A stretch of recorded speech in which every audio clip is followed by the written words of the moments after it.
Mr. Zuckerberg, I want to come to you. We have just had, Senator Blumenthal and I, of course, have had some internal documents and emails that have come our way. One of the things that really concerned me is that you referred to your young users in terms of their lifetime value of being roughly $270 per teenager. And each of you should be looking at these kids.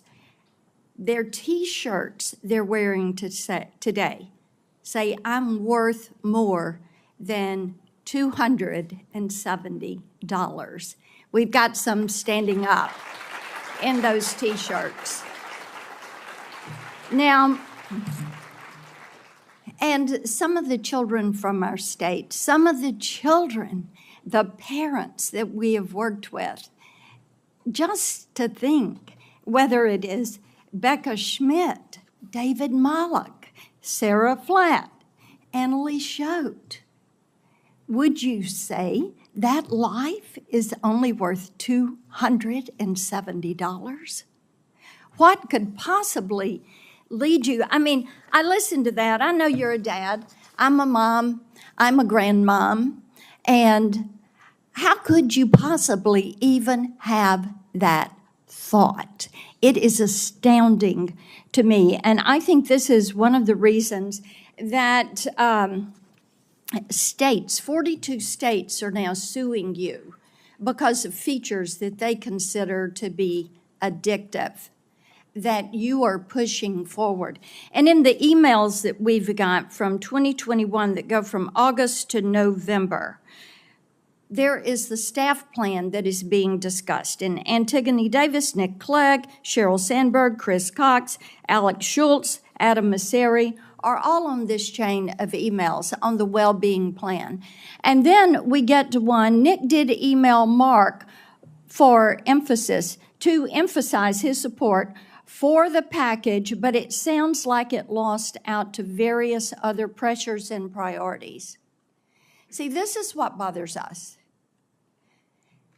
Children are not your priority. Children are your product. Children you see as a way to make money.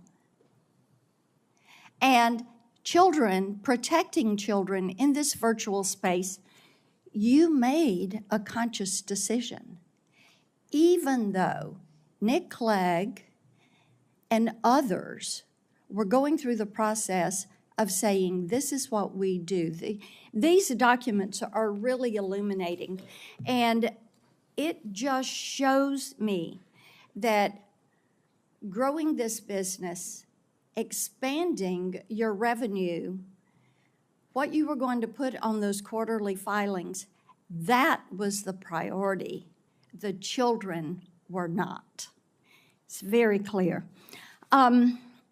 I want to talk with you about the pedophile ring because that came up earlier, and the Wall Street Journal reported on that.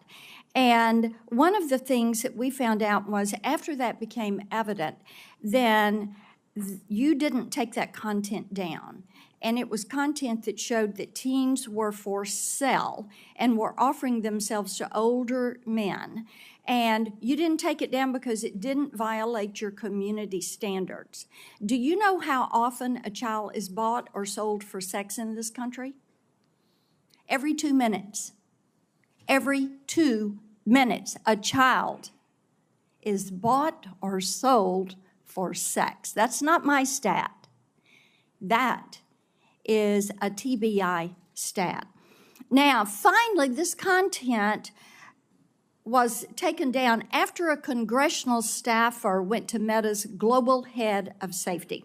So would you please explain to me and to all these parents why explicit predatory content does not violate your platform's terms of service or your community standards?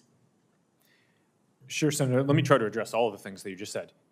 It does violate our standards. We work very hard to take it down. Didn't take it down. We've reported, I think it's more than 26 million examples of this kind of content. Didn't take it down until a congressional staffer brought it up. it may be that in this case, we made a mistake and missed something. I but think we you have, make a lot of mistakes, But we so have, let's we have move leading on. teams that I want to identify talk more than. with you about your Instagram Creators Program and about the push. We found out through these documents that you actually are pushing forward because you want to bring kids in early. You see these younger teenagers as valuable but an untapped audience, quoting from the emails, and suggesting teens are actually household influencers to bring their younger siblings into your platform, into Instagram.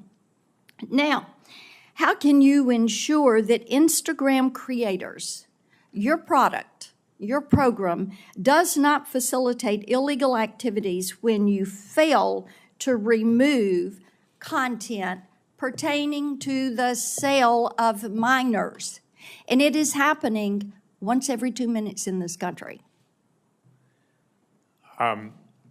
Senator, our tools for identifying that kind of content are industry leading. That doesn't mean we're perfect. There are definitely issues that we have, but we continue to invest a ton in it. Mr. Zuckerberg, yes, there are a lot that is slipping through. It appears that you're trying to be the premier sex trafficking Of course site not, Senator. in this country. Senator, that's ridiculous. No, it Senator, is not ridiculous. You want to turn around and tell these people We don't want this content on our that, platforms. And why don't you take it down? We do take it We down. are here discussing, We do we more work need to you take it all down to than- work than- with than- us. than- No, you're not.